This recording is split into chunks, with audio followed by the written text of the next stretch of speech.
Hello and welcome everybody. Thank you for watching. Today I would like to introduce you to the idea of differing voices found within our collections by artists and also the social values of representation. This is a very interesting use of symbolism that even the artist himself, Arthur Tawada, was unaware of. For years, Tawada used these colors and textures to represent most of his clay vessels. It was only after he returned to the Japanese internment camp that his family was locked up in the 40s did Tawada realize that he'd been using the colors and textures of the California desert to represent his life's work. Cassatt wanted to represent woman as a human being. In Cassatt's time, typically in the art world, woman was represented symbolically as goddess or artist muse.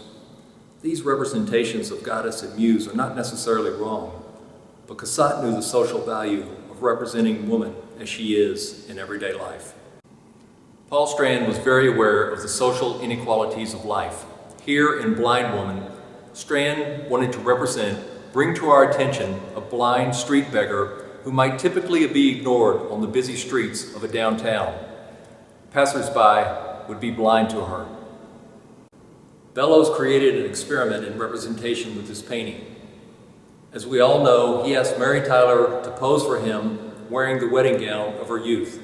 Her socially prestigious family was shocked and asked her not to do it.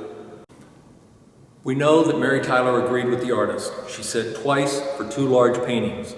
I believe Bellows was trying to create an equivalence of the older Mary Tyler of today and the Mary Tyler of her youth. Both versions were vivacious. We know that the elderly are sometimes discriminated against. This is a very symbolic painting by Bellows.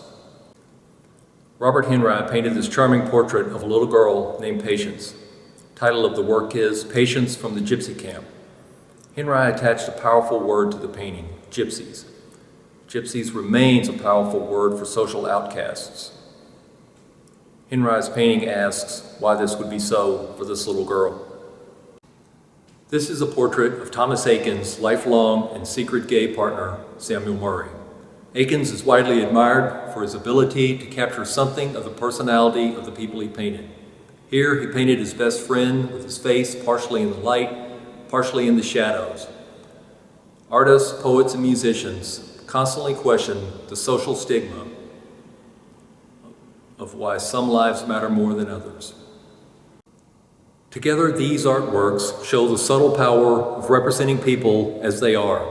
The artworks create awareness and ask, why are things the way they are?